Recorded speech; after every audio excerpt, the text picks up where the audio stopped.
Hi.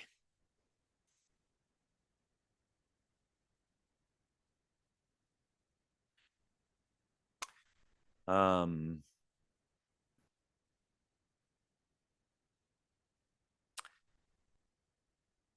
this is my first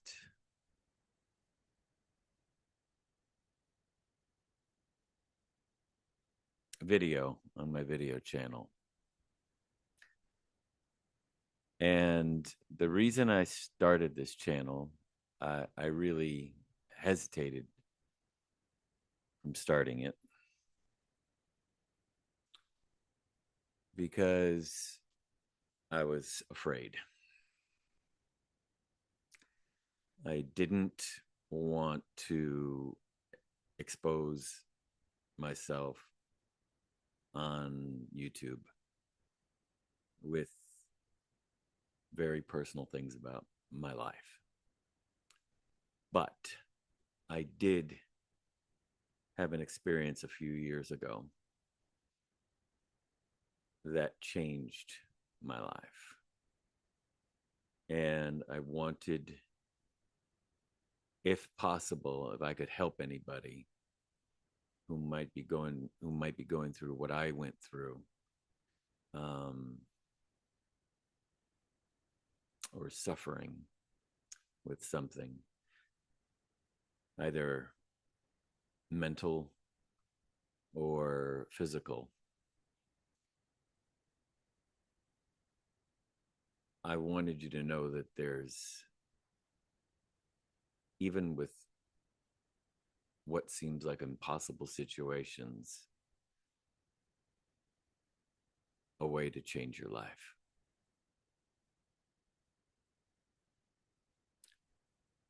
And from my experience, that's true for me. And it's true for other people as well. But I can't speak to that. I can only speak to you about what my experience is.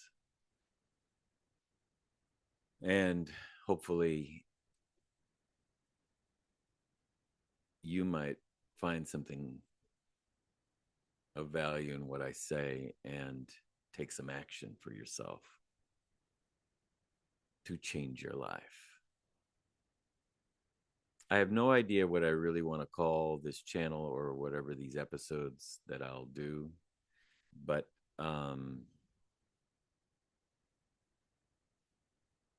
what I want to address is that I was able to change my mind and my mindset and ultimately heal myself. It's something that I really wanted for a very, very long time. And I searched my own heart,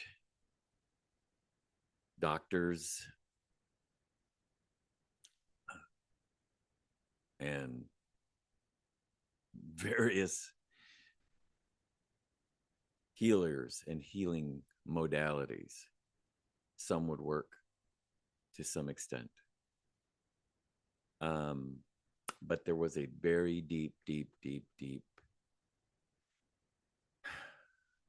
what seemed like an intractable issue I had. And it was with depression. I think that was the worst part. So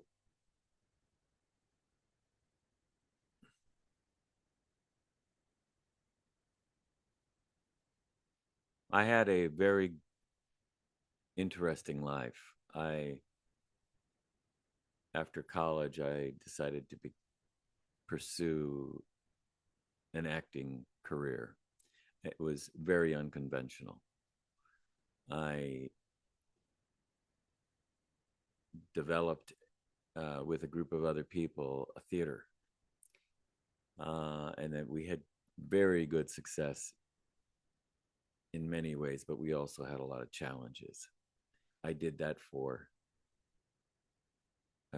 over 28 years, and mostly very proud of what we were able to accomplish, but there was things that I wasn't able to accomplish, not just as an actor or a creative artist, but as a person. I I had some regrets, and I wasn't feeling good at all, and I suffered from depression. I also had some issues in my early life where I suffered from sexual abuse. And I, when I had, when I really began to understand that that's what I went through, and that took some time, I basically committed my entire life to healing that. And to some extent, I really did. But not totally. And there was also nagging, nagging depression that accompanied it. And it was so brutal and so painful. I was seen as a person, and maybe I think seen even today as a positive person, and very, with very positive energy. And so I didn't show people really that side of myself. I didn't necessarily hide it, but I felt that keeping positive helped me to not fall down into the depths of depression. And I did. I was hospitalized twice for depression. Um, and that was quite a blow to my life and really confounded me. Um, yeah. Well, I'm going to skip ahead. So I had an out of body experience in 2021, December 25th, where I saw myself die. And um,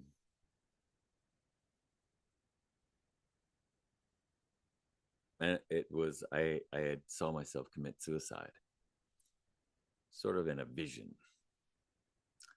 and it was startling and shocking. Um, and that was the beginning of a life change where I saw what would happen if I continued down the path I was going. And I wasn't aware of it at all. I didn't see that I was depressed. I thought I was just, struggling with some things. But inside, I was very, very, very angry that my life hadn't gone the way I really wanted it to go, that I hadn't achieved some of the things, both as an artist and as a person.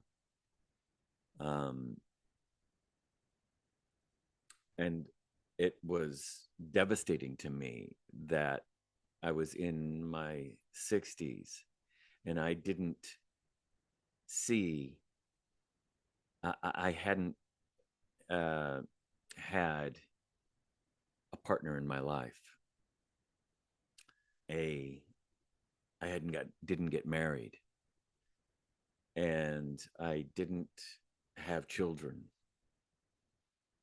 And I had always thought that that was going to happen.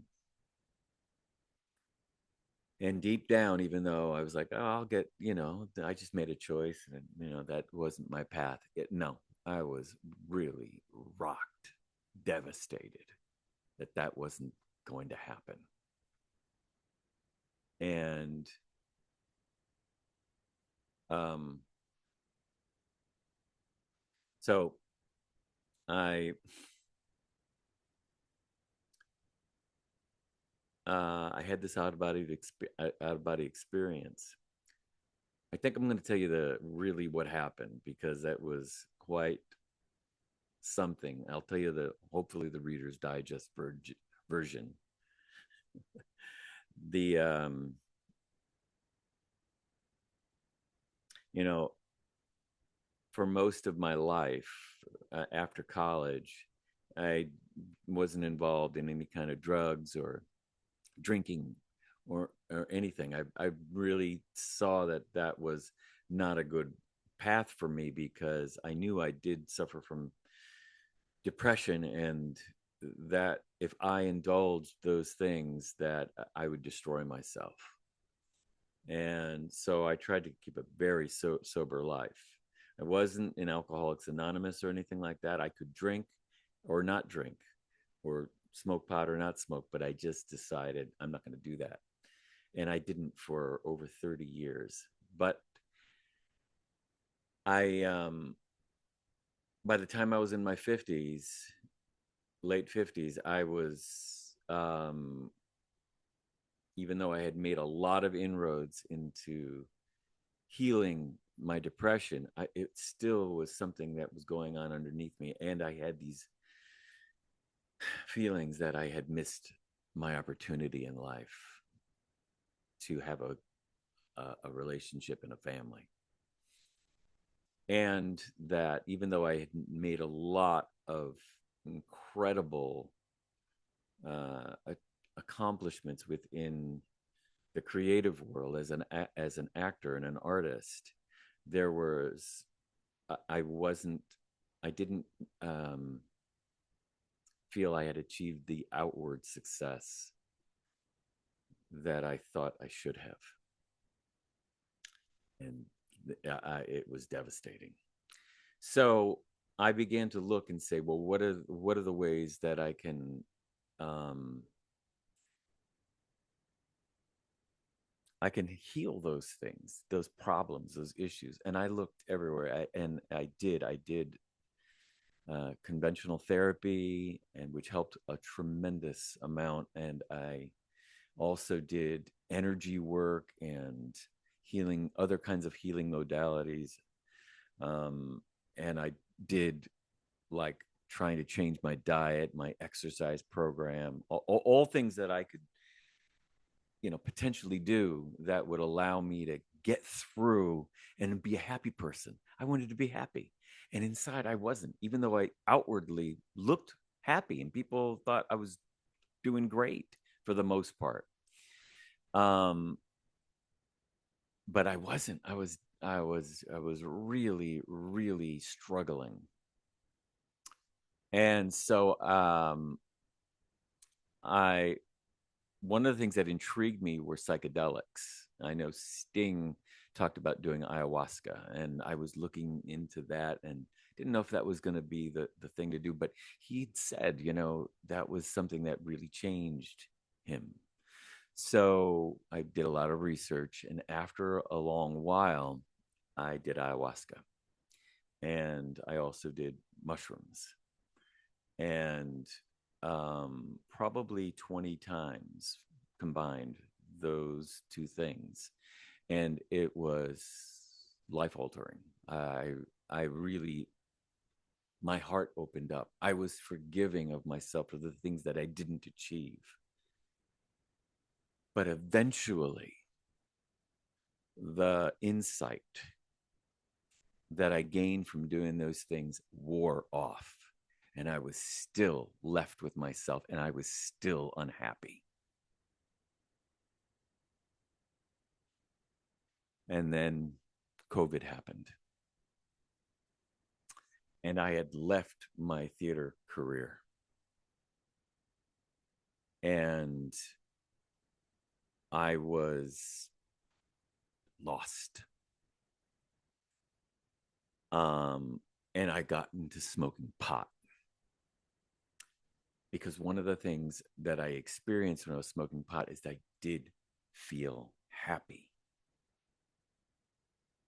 And one of the things I learned from doing psychedelics is that you could talk to the plant, you could talk to the mushroom, and the mushroom would say, you'd say, I have this problem in my life. What do you think I should do? Or tell me the great wisdom that you have to, have to offer.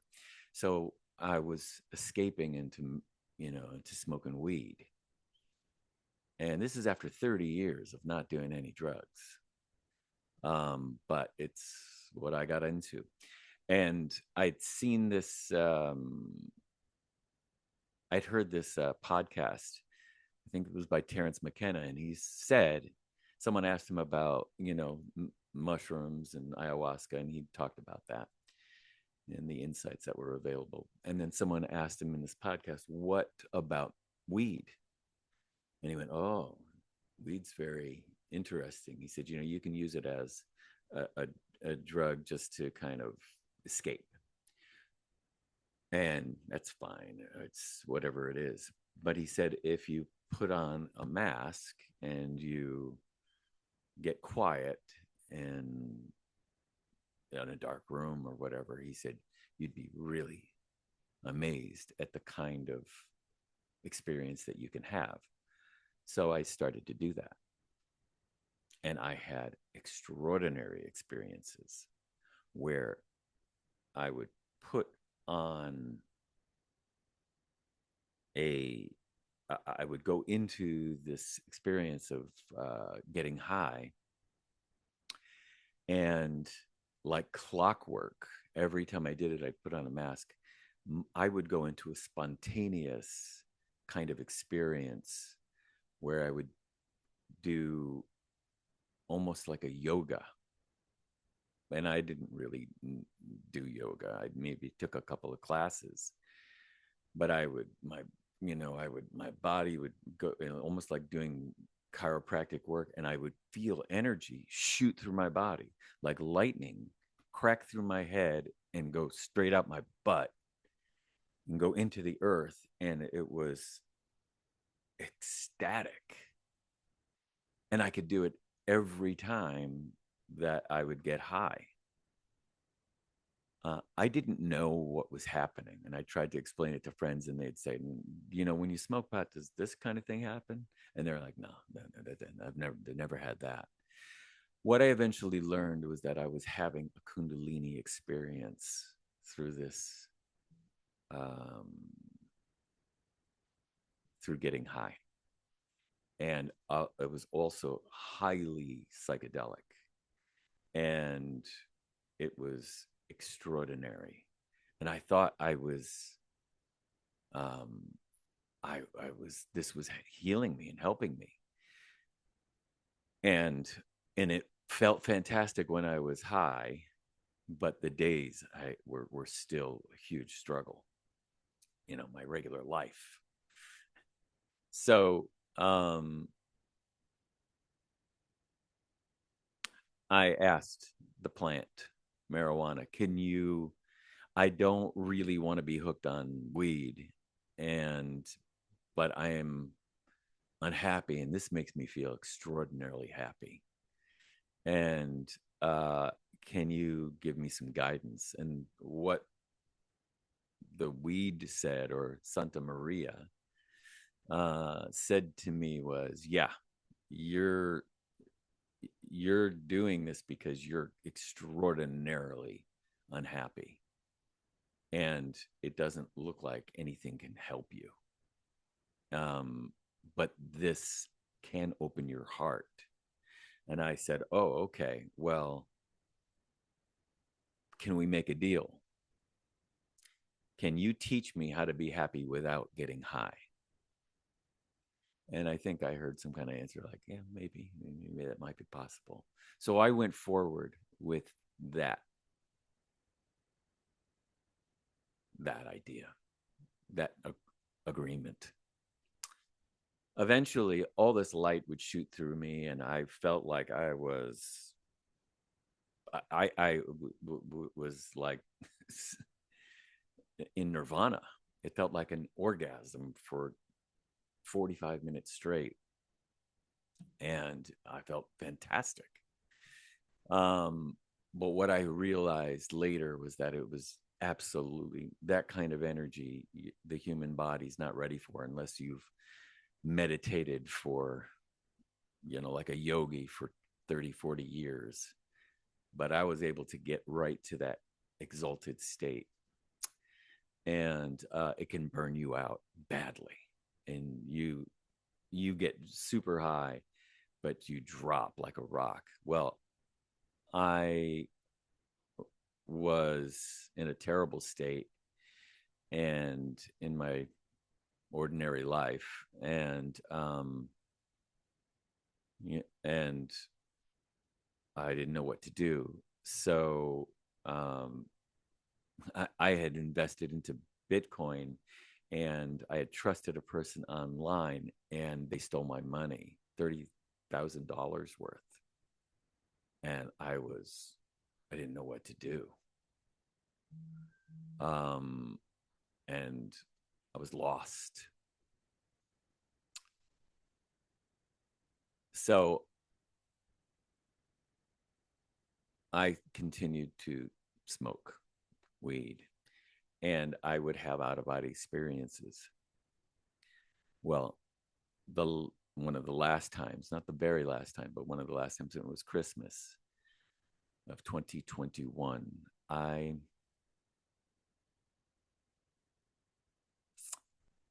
saw myself die. I saw myself commit suicide. I saw myself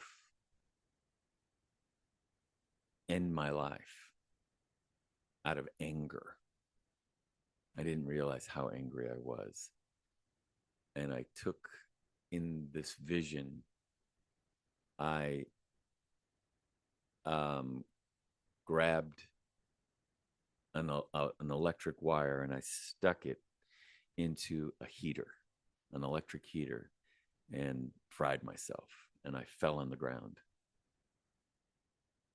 And I was sort of seeing myself do all this and sitting watching it at the same time.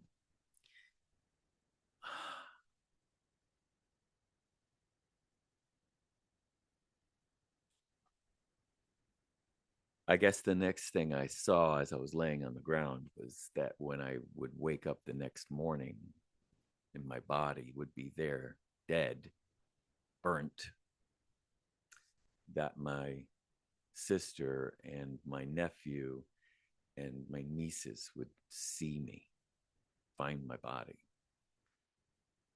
And I couldn't handle that idea. And I decided I wasn't going to do that. So it would be too devastating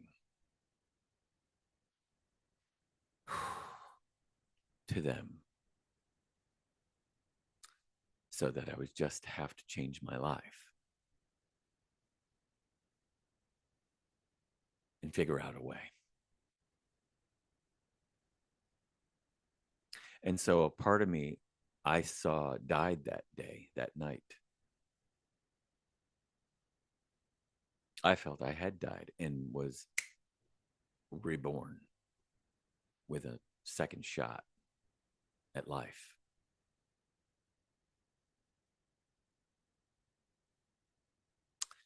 That didn't answer all my questions or didn't solve all my problems, but it was a start. I still struggled every day after that. But I found the strength to go back to work, get a job as a carpenter for a short while, and eventually um, as a waiter. And so it's something I didn't think I'd ever go back to because I didn't have the body strength for it. I was on Advil in order to handle the physical pain that I was in. My lower back, I would always throw it out. And I was a mess. So I had that experience, and I was on YouTube, looking towards alternative methods of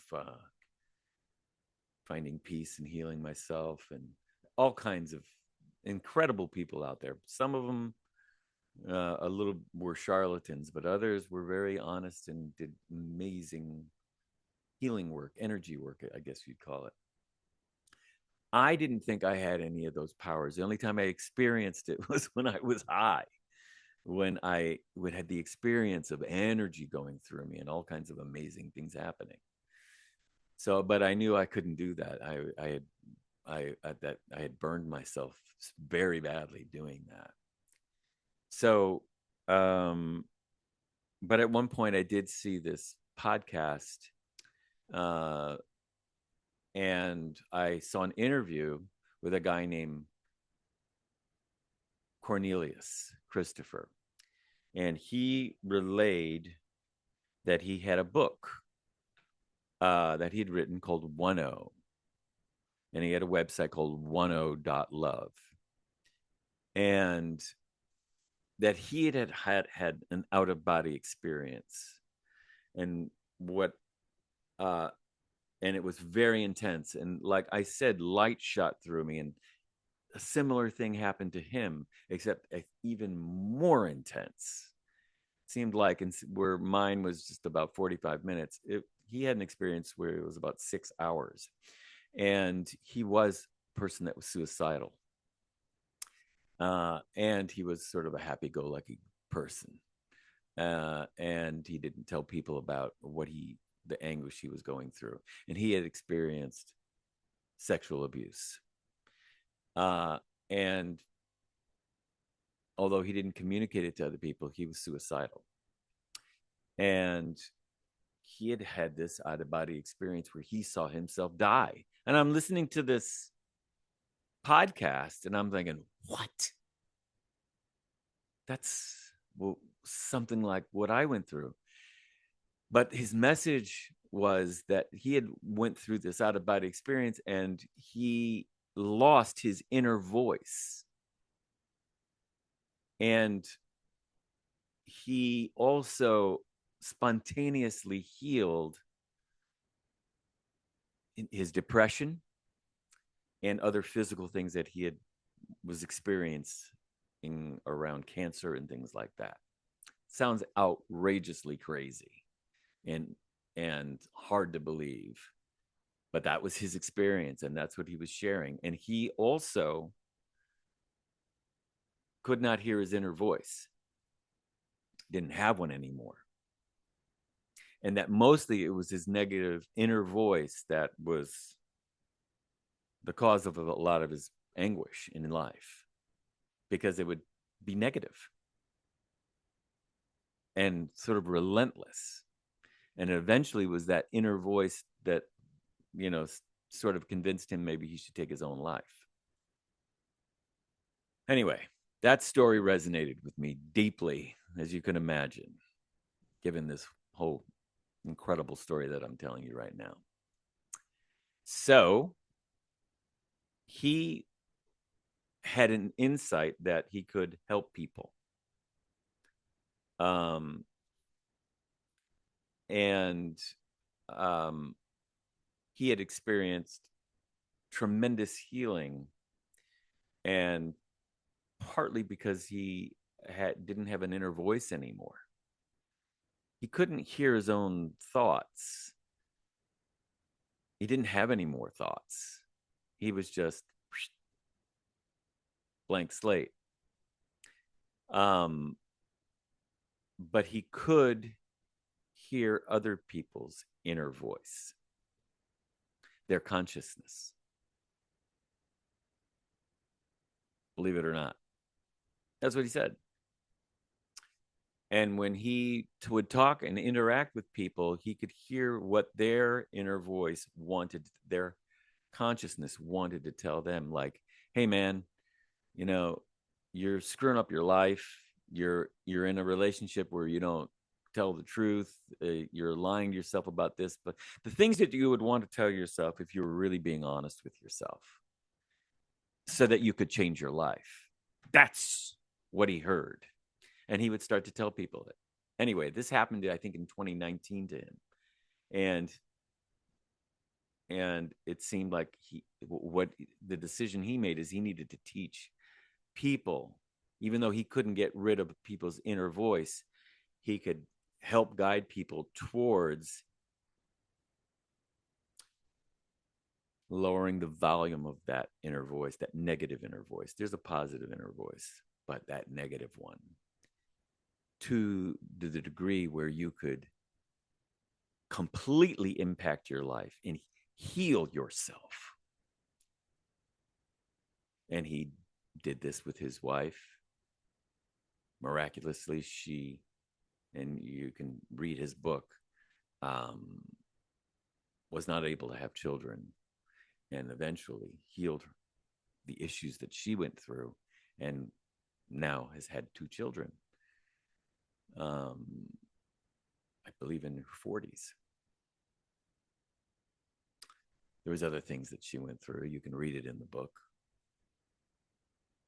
And so this just was like, I gotta do this. So I was not able to focus very well at reading because of my depression, and I still was suffering from depression. So I listened to the audio book. I've since now am reading the book, which is a whole different experience, but listening to it was life altering. And I did the sessions that he offered, which he would, and still is doing it, would get together with, at that time it was probably 125 people around the world on Zoom, and he would lead this group through a 30-minute exercise, similar, some people call it similar to meditation, but it's not meditation, and help you get in touch with your own ability to heal yourself. And it was a little by little process, not overnight kind of thing, because unfortunately or fortunately, we still have an inner voice which helps us to, negotiate our lives, get up in the morning, go to work, turn on lights, do laundry, pay the bills, that kind of thing. Operate in the world, because without an inner voice, apparently it's very, very difficult to operate in the world. But at the same time, as I said before, you can lower that volume to the degree and to make the distinction that you're not your inner voice anymore. You're not that negative inner voice that stops you and stopped me from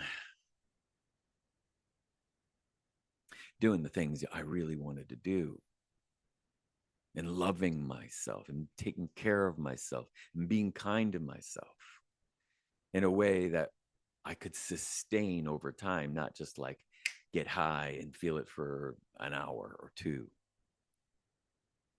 I could do it without getting high. And it wasn't overnight, but it happened pretty quickly where I was able to feel better. And then over the next 4 years, I just continued to do the sessions. It's 30 minutes, 5 times a week. Not a lot and not very expensive. I think it was like $3 a session, and still is around that when you break down the cost. But what he discovered and what I just found out for myself was that unless you did something consistently, day after day, the benefits wear off. But you get easily distracted. I got easily distracted and just said, well, I don't want to do something, I want something new, something different. There has to be there's got to be something in addition to this that I need to do. But you don't. You just need to make a commitment to yourself and realize that you can heal yourself. And then practice that. Just a few minutes a day. what I found through the help of some of the people that were all part of this group was that when I took response, because I really didn't believe that I could heal myself. I still wanted something. I still felt there was something else I could do, some other doctor I could go to, something in addition to this practice. But that was just me continuing to search and to look beyond myself for what I'm able to do for myself. That we all can heal ourselves. As a matter of fact, we are all already healed. We're just catching up to it. And it doesn't take a lot to do. And because that's not sexy, it's hard to stick with it. And so even when people have had this experience of doing 1.0, this is called 1.0, a way of life, they'd still, okay, what else can I do? And then lose the benefit and lose that internal thing that you have in this agreement you can have with yourself, that you're enough, that you don't need to do all these extra things in order to be happy, in order to love yourself, in order to be kind to yourself, in order to oppose that negative voice that will find its way back into your consciousness. And then you slide away from the success of the simplicity of just being kind to yourself. Everything comes from that. There are 15 principles that are very simple, and I did another video, which I haven't published yet because I didn't feel as I was ready. That I think I can go over them with you. And the other thing I did was that I practiced on my own outside of the 30 minutes with the group session, 10 minutes a day of just sitting really basically and doing nothing. Just allowing myself to disconnect from the outer world and just go inside. Similar, I guess, to meditation, but different. And the effects I had from those 10 minutes a day were profound. And it was a big turning point in my experience of doing 1.0, which is really just a starting point for you, for me, to believe in myself in a way that I've never done before. It's more than just believing in myself. It's just knowing that I heal myself, and I have always had that capacity, and that every human being has that capacity. But you have to find a way to get off the roller coaster. And I think that's what 1.0, the practice of 1.0, doing the sessions 30 minutes a day, helps you do. And the other thing that it helps is that there's other people doing it, and you can see them make their improvements in their life, and it's inspiring. You also can, in the question, there's after the 30-minute experience going through that process, there's sometimes a question and answer period where people who have problems or issues and want to, continue to, are struggling with something, they speak and do a one-on-one with Cornelius, and he speaks to them and hears their inner voice, and he relays that back to the person. And that is an opportunity that allows you to, I don't know, get some insight from yourself. Now, I know all the things that I've just talked about sound insane on some level and hard to believe. But what I've been able to do is, even though it's been a roller coaster, I'm mostly out of depression. Occasionally it'll creep back in, and then I just say, oh, you haven't been being kind to yourself, or you're listening a lot to that negative voice in your head, Sean. And that isn't you, that negative voice. Who you are is a beautiful person who um, doesn't need to be torn down by my own thoughts in my head.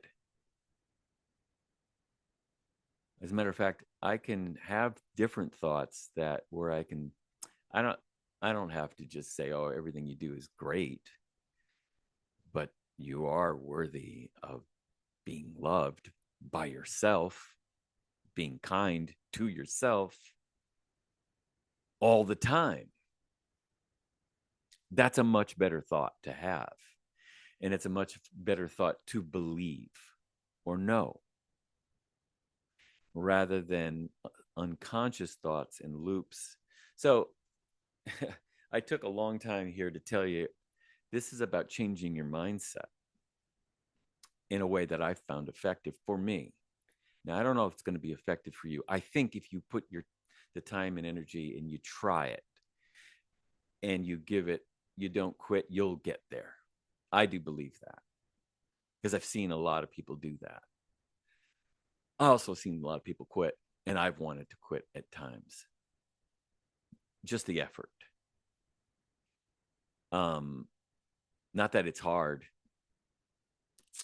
It just sometimes it's not as sexy just to, do something 30 minutes a day and for 5 days a week.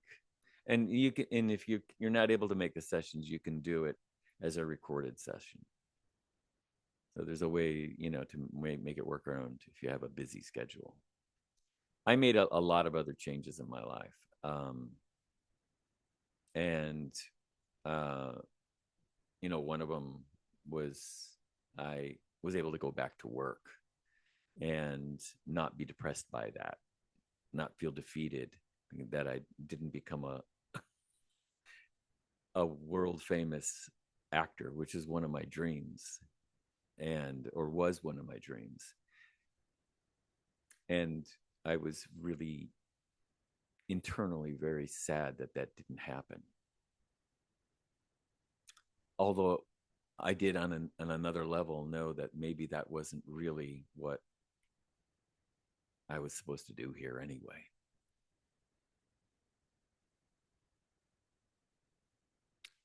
So this is my first episode of this channel. I highly recommend that you go to oneo.love and do these sessions, try it out, and don't give up on yourself. Do it at least for 6 months.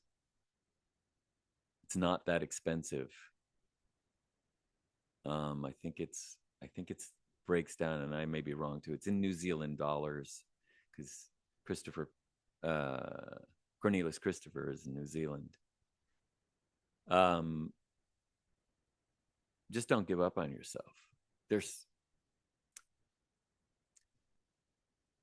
Even if you're a successful person and you've got it all together, there may be things inside that are very difficult to admit that you feel like you may not have achieved the things that you've wanted to achieve.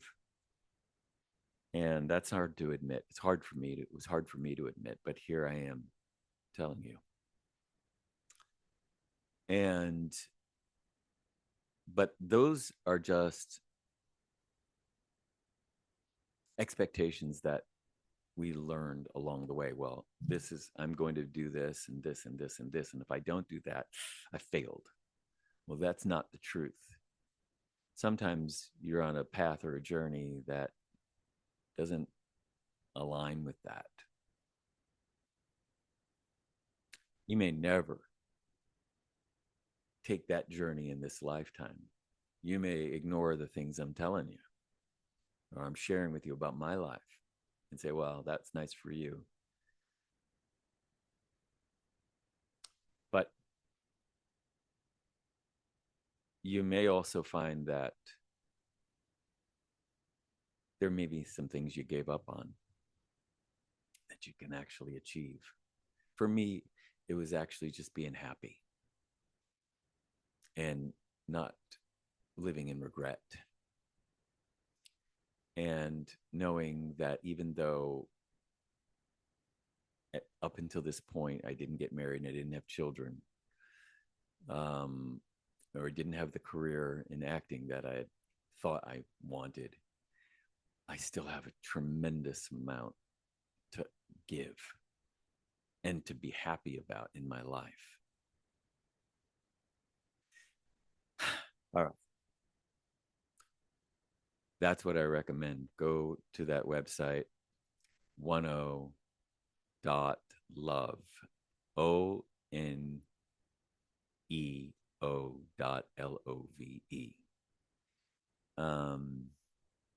Read that book. You can get it on Amazon. It's an extraordinary story. It's called a self-reflective autobiography, meaning as you read it, there are things that will resonate with you. Not all of it, something. And that will open up something inside of you that allows you to say, I have got to give myself another shot. That's what it did for me.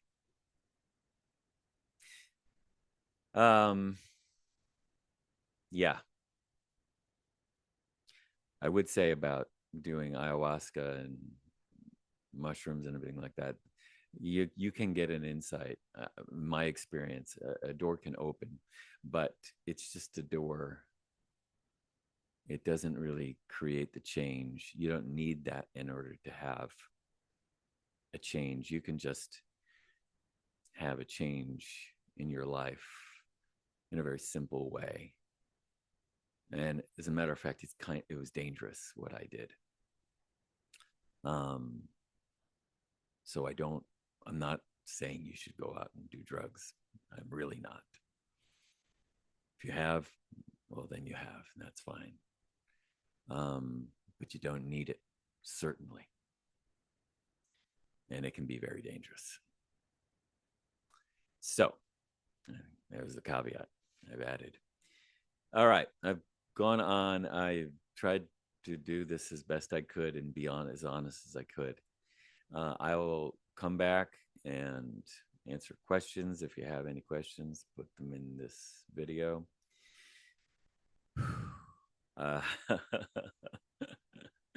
This was a lot. I didn't know exactly what I was going to say today, but this is what I had to share. And I'll talk to you soon. Thank you so much for listening, if you got this far. And this is me signing out. I have to do this technically. I don't know how to do this. All right. Goodbye. Here we go.